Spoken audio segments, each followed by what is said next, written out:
à? Sao chúng tôi à? Ô, cho một chiếc bên đó à? Dạ. Kia cũng mà cho kia à? Đúng không ạ? Dạ. Có chín tháng khăn chờ nó có đấy.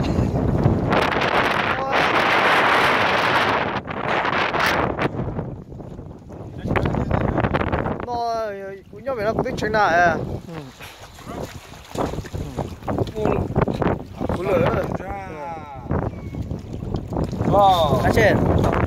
Thế bây giờ cũng to à? Ôi nó to cái to à? Của tôi mê sao tôi đó, lúc vào mê sao đó. Lúc mê sao lúc co. Ừ, giờ lúc co kìa mà. Đúng rồi, bây giờ thì cũng khá là ít rồi.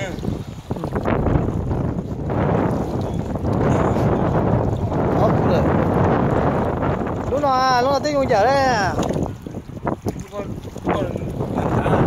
Đến đéo vậy à? Lúc phải lo lên nó. Giờ cái chuyện lúc chọn tao chuyện bây giờ còn lúc đó họ tao ở nhà trên Alaska rồi lúc này là lúc chuyến đi là cái gì á đó này sai ôi giờ thấy màn đâu trời màn nó nè đó nè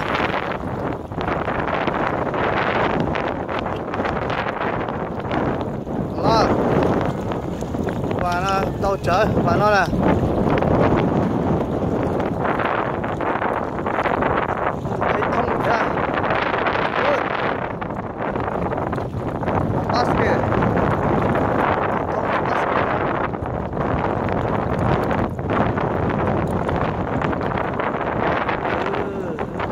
tiêu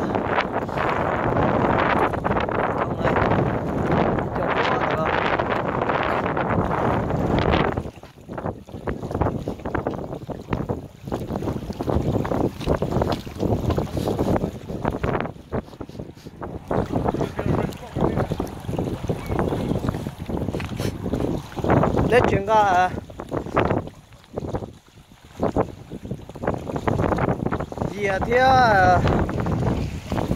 thằng thế nó có cái kỹ nào là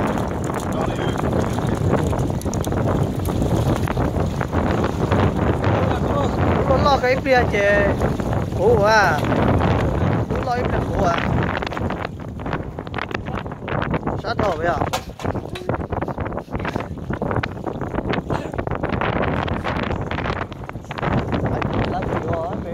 máy vào đâu nữa ngon rồi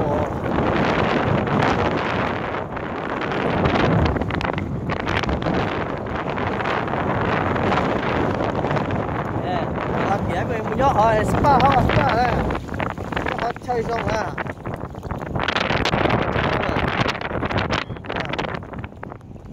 thật đó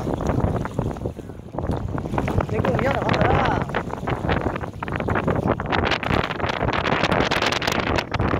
ô bé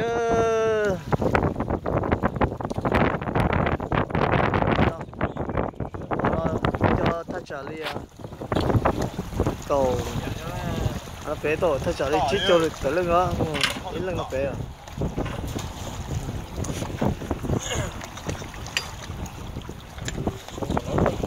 xì lúc à lúc à cú lửa thế à nhảy phía chụp cú tạ thế à